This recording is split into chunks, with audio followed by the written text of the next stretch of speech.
Well, I think that it's like you can like they're so plain that which by the way, they're plain, but they're the prettiest girls. Like the Exactly, yeah, actresses. It's obviously. like they're not really plain. No, not at all. But I have to say, and again, that's probably me being a terrible person, but I'm glad they're not, because I know people want to see more like normal people on TV. I'm not in this fight. I'm sorry, but if I want to see regular normal people, I'll go in the street, I'll look in a mirror. I'd like if I'm looking at a film, if I'm watching a film, I want people to be attractive. Like Mm. that's my shameful confession. Uh, I like pretty people. Shame. No, I'm joking. Um, I know it's not cool to say it, but you know what? It is the truth. But yeah, they're obviously yeah. not plain at all. They're super hot and they're planing them up by putting either glasses on them or not putting too much makeup on them, which is Or putting their bullshit. hair up in a ponytail Yeah, and like dressing them in slightly drabby clothes and exactly. getting them to read books. Yeah. But I think it's so that you can like project yourself. Like they're so plain that you can project any part of yourself Yeah. onto them. And like it's meant to speak to, oh, you don't feel like you belong. Don't worry. There's a guy out there for you who will buy you Completely lots of control your life. yeah. Don't worry, it's You'll all be gonna get worse. it's all going downhill from here. Yeah. But yeah, I think that's a good point. Like, I think it's so they're relatable, which is like, why do you assume that everyone's playing? That's weird. Like, but Yeah, it's obviously more relatable than someone with a super strong personality, which will only be relatable to a very few people. exactly. And it also kind of speaks to like the quieter girls and like Yeah. um yeah. The Or kind of it's girls who write fan fictions. No offense to those girls. I definitely yeah, like wrote a lot of super cringy stuff when I was like a teenager and stuff. But I think, yeah, it's 100%. like about observing people and being like, oh, in my dream world, like this would happen or whatever, which is not the girls with the laddest personalities. The other reason why they have to be super plain is because that way the guys can mold them into what they want, which is a lot easier than if the girl has a super loud personality because she probably won't let you. That's true. That's true.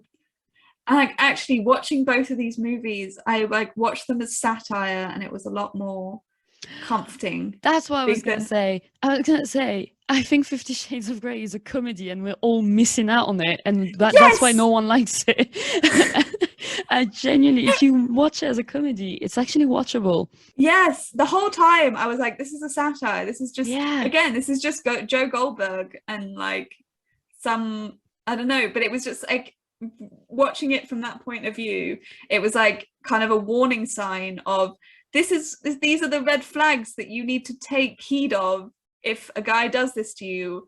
Run for the hills. Yeah. It's the modern American Psycho where everyone's missing the point.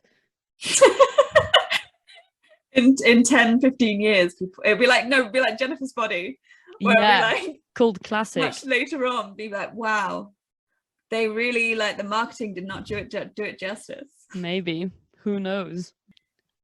It just feels like they're like it's such a it is such a trope that in pretty much all these movies like Twilight and 50 Shades and after, it's like, oh, they like to have their head in the books, but oh no, they are brought astray by wayward boy and she's going to fix him. Like that's also a big thing of like she's got a big heart and she's Oh gonna yeah. fix him. And obviously they're And virgins because if they'd been touched yes, before, they would just they're not be always appealing. fucking virgins. But that's what I It's just mean in like the that molding. Yeah.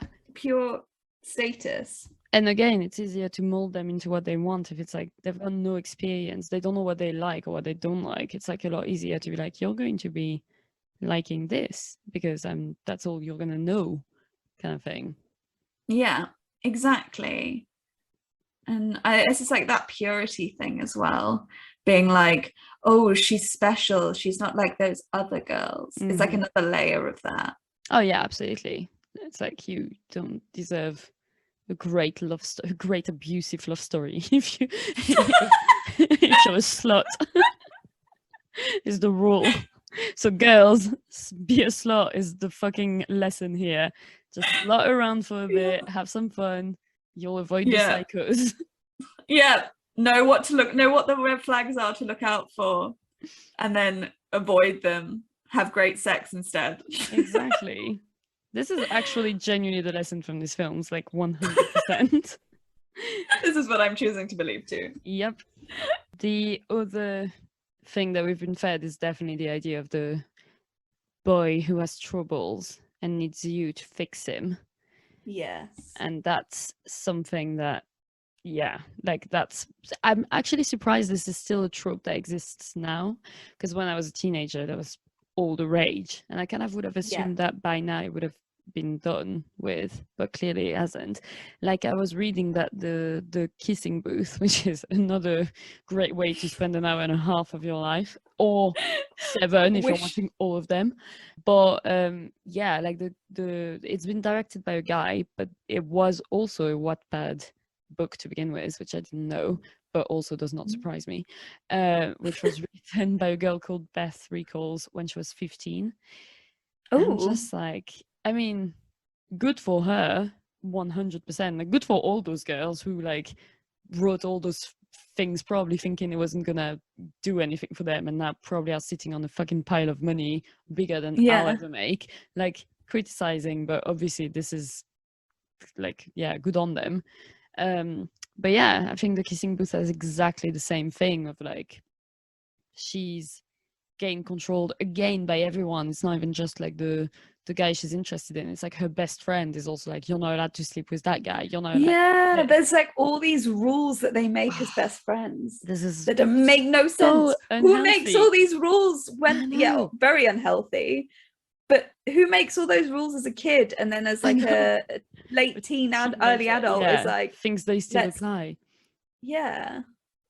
And obviously the older brother is also like a bad boy. He gets into fights, he rides a motorcycle, no one understands him until you. This is just like basically exactly the same story again.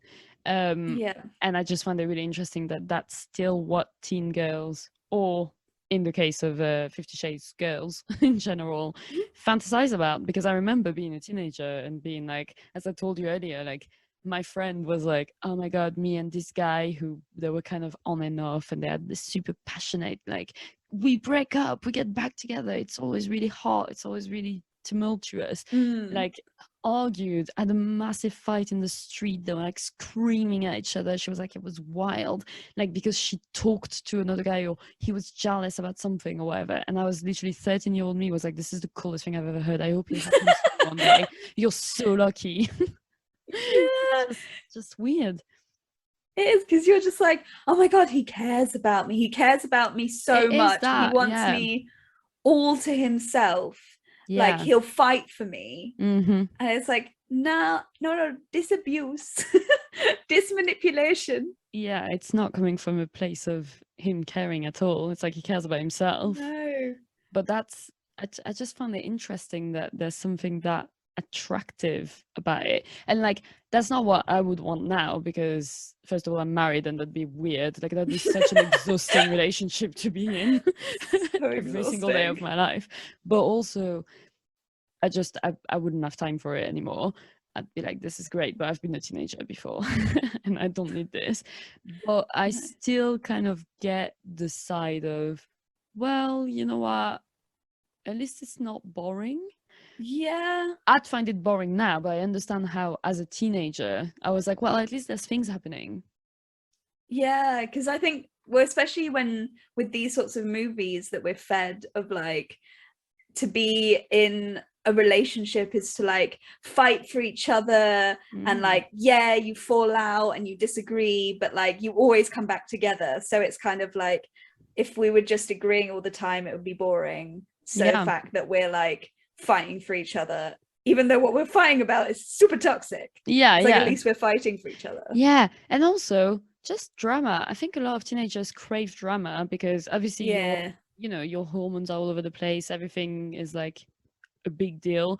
But also, I've got a theory, which is teenagers crave drama because they're bored in class, and that's something to think about. Like 100%. I created so much drama in my love life just because I was bored. I am convinced of it. Like, I